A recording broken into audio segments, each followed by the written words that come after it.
वकील साहब के बड़े भाई साहब वकील साहब की ऐसी बातें सुनकर गर्म हो गए। बोले कि नाचने गाने वालों से तुमको क्या प्रॉब्लम है? इस देश में दहेज जैसी बहुत बड़ी बड़ी प्रॉब्लम्स है जिनके खिलाफ तो तुम उंगली नहीं उठाते। तुमको नाचने गाने वालों से ही प्रॉब्लम है। अगर मैं नाच गाना नहीं करवाऊंगा ना तो पूरे गांव में लोग मुझे कंजूस कहेंगे, तुमको पता भी है। तो वकील साहब बोले लेकिन भैया, और शांति से बोल रहे थे, लेकिन भैया नाचने गाने वालियों का पैसा आप दूसरी जगह भी लगा सकते हैं, कोई आपको कंजूस नहीं खाएगा। और नाचने गाने वाले के पैसे से आप गरीबों को कंबल बंटवा सकते हैं।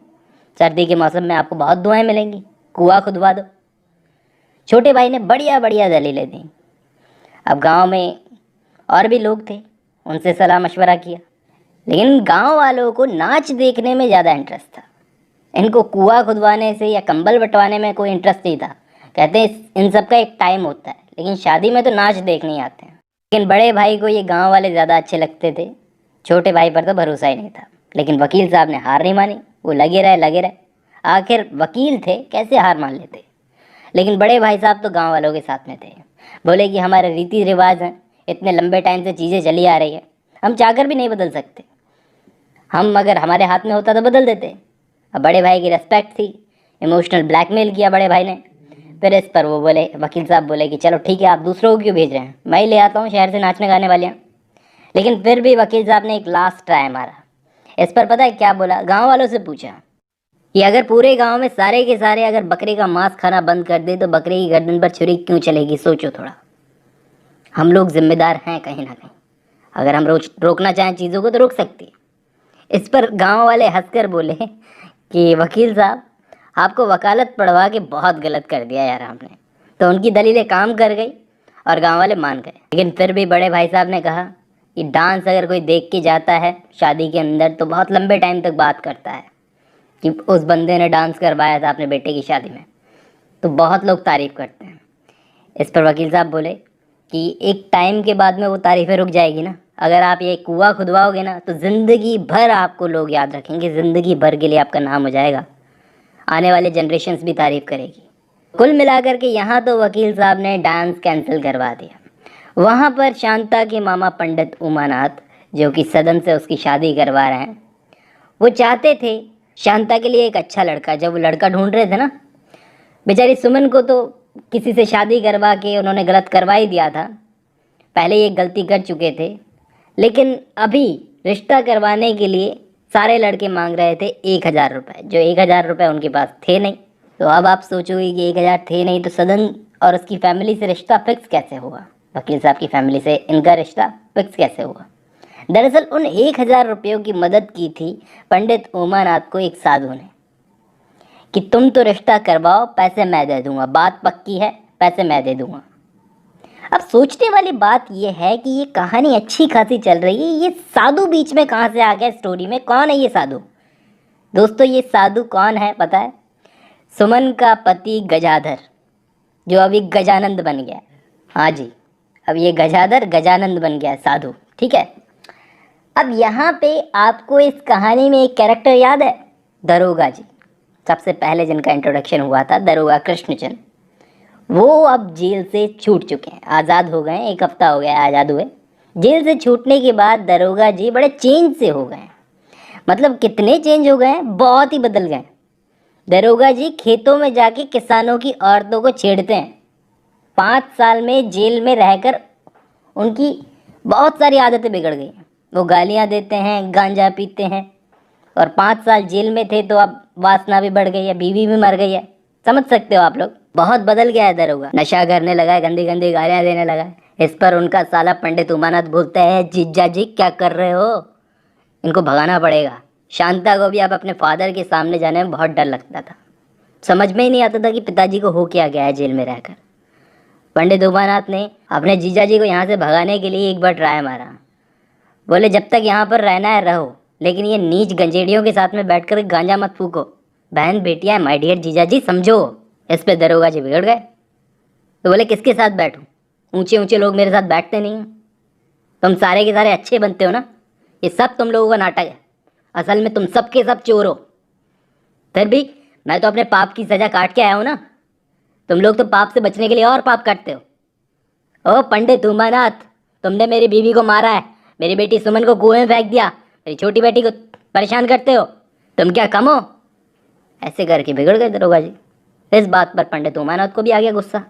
बोले पिछले 5 सालों से तुम्हारी फैमिली को संभाल के बैठा हूँ मैं, तुम्हारी दोनों बेटियों को संभाला है, जो किया है मैं कर भी रहा हूँ, तो मुझे ही सुना रहे हो? ऐसे ही इन दोनों में बहस हुई, लड़ाई हुई और थक करके ये दोनों बैठ गए, जैसे 2 कुत्ते लड़कर आपस में बैठ जाते हैं ना आमने सामने, वैसे। फिर दरोगा जी को रियलाइज़ हुआ यार पंडित उमानाथ बदल गया मेरा साला। माफ़ी मांगी और अपनी बेटी शांता से अपनी बड़ी बेटी सुमन का पता लिया, कहा कि उससे मिलना है।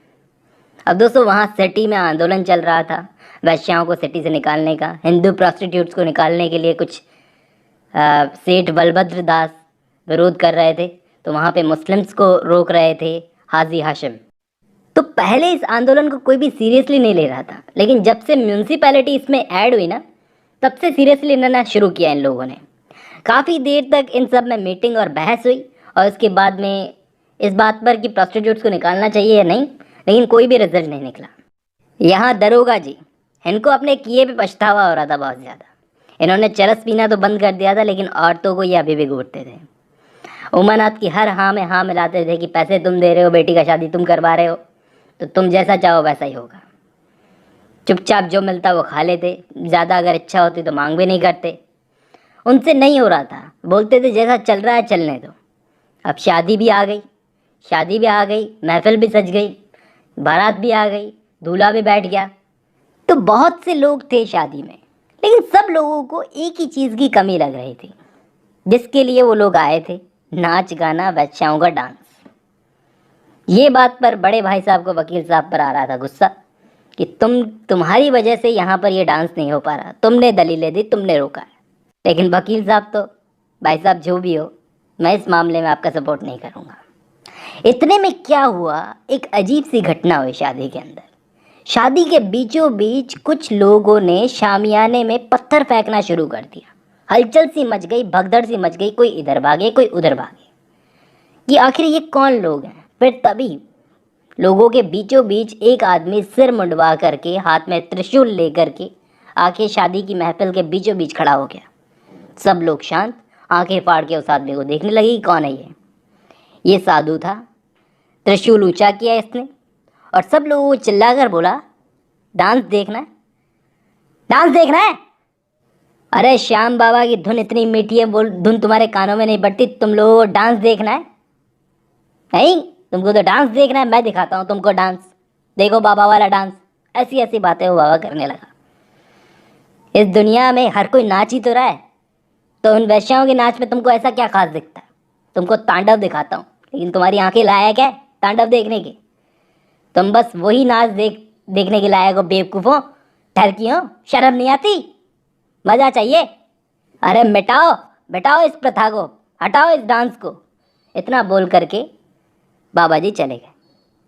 सब लोग चुपचाप बैठे बाबा की बात सुन रहे थे और वो वहाँ से चले गए। इतने में बड़े भाई साहब यानी कि दूल्हे के पप्पा, उनके पास एक खबर आई कि दुल्हन जो है शांता, उसकी बड़ी बहन यानी कि सुमन शहर में प्रॉस्टिट्यूट का काम करती है। इस बात से बड़े भाई साहब बिगड़ गए, गुस्से में लाल होकर के बोले, ये क्या ड्रामा है?